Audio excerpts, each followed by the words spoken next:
Hey guys, today we're going to talk bread. This is going to be the very best, easiest sandwich bread that you've ever had, and you can make it in your home for less than what you would pay at the store for a loaf of bread.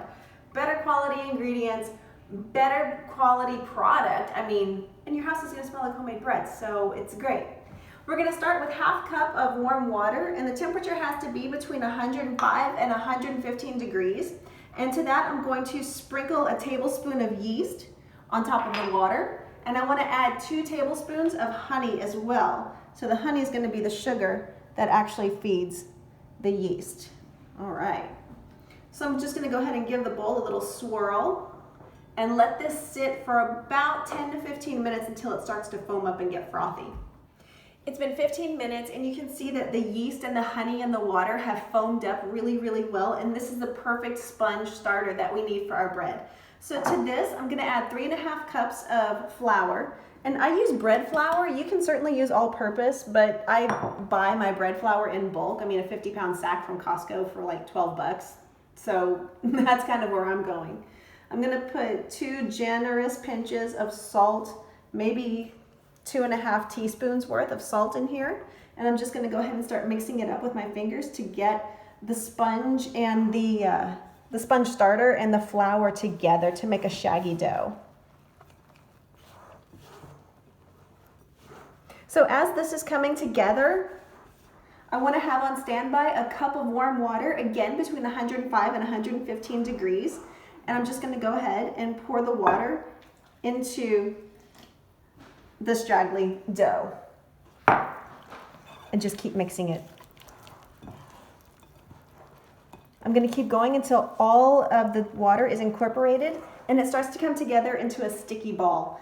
That's when we're going to make a mess on the countertop. That's when we're going to make it snow in the kitchen and bring it all together. It's going to be totally worth it.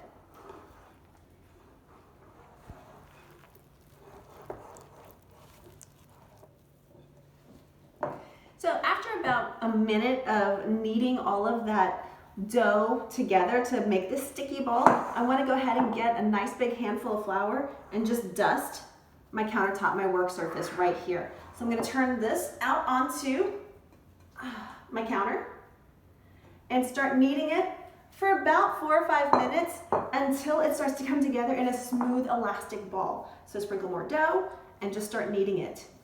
So to knead it, I simply bring it back in toward me and fold it over on itself. And I keep repeating this process until I get a very smooth ball of dough. It's still very warm. It works really easily. Just work with it. Give it some time. Maybe 4 or 5 minutes. You'll see. You'll be there.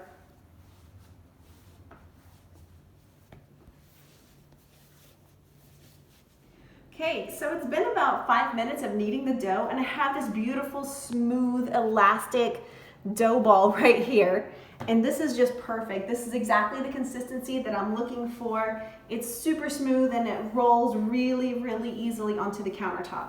So what I'm going to do now is take the same bowl that I used to mix it all in together, put about a tablespoon of olive oil right into the bowl. Okay, and I'm going to smear it all around with my fingers, because we're going to put the dough right back into the bowl and let it proof. We're going to let it rise for about 45 minutes to an hour. And what I like to do is get a piece of saran wrap right here and pull it over the bowl. And what this does is it kind of traps in the heat from the warm water, from our own body heat that we're putting into the dough to help it rise even fluffier. So we're going to let this go, sit on the side for about an hour, and then we're going to come right back and put it in a pan. Our dough has doubled. It's already been an hour, and you can see exactly how lovely, puffy, airy, and inviting it is. This is so soft, it looks like a pillow. So what I want to do is turn it out onto a lightly oiled surface. So I'm simply going to take about a tablespoon of olive oil and pour it directly on my countertop, just like that. Okay? Put you away. Now I want to just kind of open it up a little bit, make a nice oiled surface to work on, and I'm going to turn the dough out onto it. Oh, it's so puffy. This is probably one of the softest doughs ever. Super, super easy to make. I'm going to push out all the air and I'm going to start kneading it again. And we're going to shape it into our loaf pan, shape it to fit. So what I'm gonna do is just knead it, punch it out, punch it down, just like this. And the more air that I let out of it, the more densely it's going to bake. And it's not gonna be super dense, but it's gonna give me solid, you know, sheets of bread whenever I slice into the loaf, which is perfect. It's what you want for sandwiches. So from here, I'm gonna turn it a little bit. That way I have the narrow side toward me. And I'm gonna start rolling it up, just like this. I start rolling it, and then I tuck the ends inside just a little bit, and I just continue rolling. And as you roll it, it just naturally stretches on its own, see? And you have a beautiful raw loaf, just like this, see? So over here, I have a really long loaf pan. Now these were special ordered. This recipe can make 2 standard size loaves or 1 long loaf. And we go through bread rather quickly, so we're just gonna go ahead and use the long loaf pan. So I'm gonna take my bread and just put it seam side down right here into the pan. So what I wanna do is that piece of plastic wrap that I had covering the bowl, I'm gonna use it. So I'm gonna take the leftover oil from the countertop in my hands and just kind of smear it onto the plastic wrap, take the ends of it, and fold it over the top. Okay, so this is gonna set and rise for about another hour. After that, we're gonna bake it, and you're gonna see how easy it is to bake your own bread at home, really fresh, and wonder why you haven't done it before. Give me an hour, we'll be right back. An hour has passed, and you can see the bread has proofed. This is going to be a beautiful, beautiful loaf of sandwich bread. So this is gonna go into an oven at 350 degrees for 35 minutes. Now, like I said, this is a really long loaf pan, so it's gonna take a little bit longer to bake than your traditional, you know, like regular size loaf pans. So if you're using the 2 regular size loaf pans, it's only 30 minutes at 350. This guy's gonna have to bake for 35 minutes at 350 degrees, and that will toast it nice and gorgeous and golden brown. So here we go on the top shelf.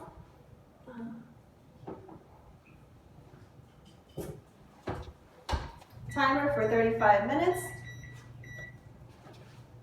And you just gotta wait. Wait for it. That's off. Oh, yes. The bread is done. It is beautiful. It has been 35 long minutes. And look at this, golden brown and perfect. Perfect. Look at that. Look at that. It's a beautiful, absolutely gorgeous loaf of bread that we're gonna let cool before we cut it. Very important, and anybody else who's here in Kitchen Bravo can hear me. Let it cool before you cut it. What you can do at this point is you can take melted butter and just brush the top of it. So as it cools, it'll seep down into the sides of the pan and just kind of absorb into the crust. It's amazing and delicious. What I like to do is turn the pan on its side like this. So that way gravity is gonna go ahead and pull the loaf down, and it's gonna let it fall just a little bit to get some air in here and let it circulate around to help it cool a little bit better. So we're gonna let this sit here just for a few minutes on the wire rack so it can cool, and we'll slice into it in just a little bit. But it's super easy, homemade bread for sandwiches that you can make at home with very, very few, very simple ingredients. So for more information, check out my video, subscribe now at YouTube at Kitchen Bravo, and we will get you to be the absolute best magician in the kitchen that you ever thought that you could be. All right, guys, see ya.